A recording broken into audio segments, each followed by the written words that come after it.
এশিয়ার ভিতরে দ্বিতীয় দলের আফগানিস্তানের 7 ওভারে 3 উইকেট পুনঃ হয়ে গেছে এবং 45 রান। শামীম পাটোয়ারি, যাকে ভাত্তা শামীম নামে চেনে মানুষ, সে কি ক্যাচটা না ধরলো, মাগার এমন ফর্মেট আইছে, এশিয়া কাপ ঠইগিয়া মাগার তাদের মাথার ভিতরে ঢুকে গেছে একদম জোন শক্তি। মানে সেই শক্তি এমনভাবে প্রয়োগ করতেছে এই আফগানিস্তানের সাথে, কথা শোনা সর্বপরের জুম সব আফগানিস্তানের সাথে, তাও এশিয়ার দ্বিতীয় দলের সাথে যত জুম দেখাইতেছে বাংলাদেশ।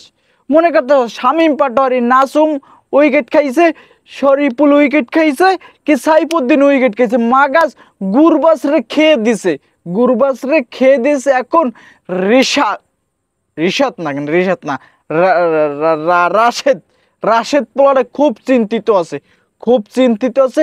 ইব্রাহিম নাই, গুরবাস নাই, রাখিল নাই, না তাখিল, এই 3টে উইকেট টপটপ পড়ে গেছে।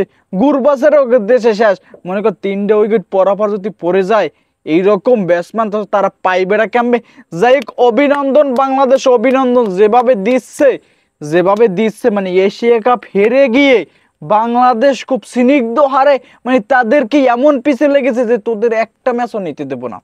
যাই হোক, এটা হলো এটা বিশেষ একটি রত্নর দ্বারা ভাই, এটা বিশেষ। এই যে মধুর পাওয়ার কইছিলাম না যে আজকে মধু খাইয়ে নামাবো পোলাপাটিরে, সেই মধুর পাওয়ারে একদম স্নিগ্ধ হারে তারা এমন ভাবে মানে আউট করতেছে। মনে করো কি এশিয়ার দ্বিতীয় দল, তারা 7 ওভারে 6 ওভারে রান করে 40-45, এমনকি 3-3টে উইকেট শূন্য হয়ে গেছে।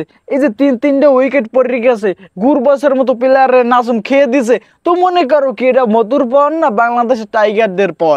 তো টাইগারদের পর বিশেষ করে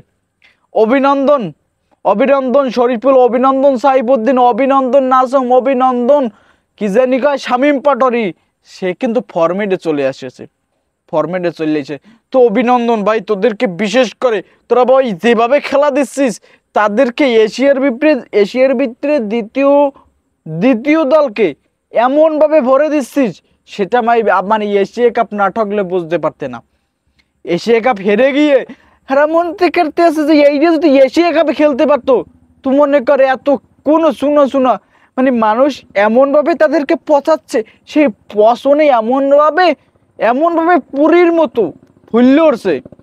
মনে করো সেই ফোলার ঠালা আফগানিস্তান আর পারছে না, দম ফেরাতে পারছে না, যে দম ফেরাইয়া একটু খেলবে সে দমটাই ফেরাতে দিচ্ছে না। মানে পার্টনারশিপ হচ্ছে ভেঙে যাচ্ছে। বাংলাদেশের স্পিনাররা মানে সেটাও দেখাচ্ছে যে কিভাবে খেলতে হয় কাদের সাথে। তো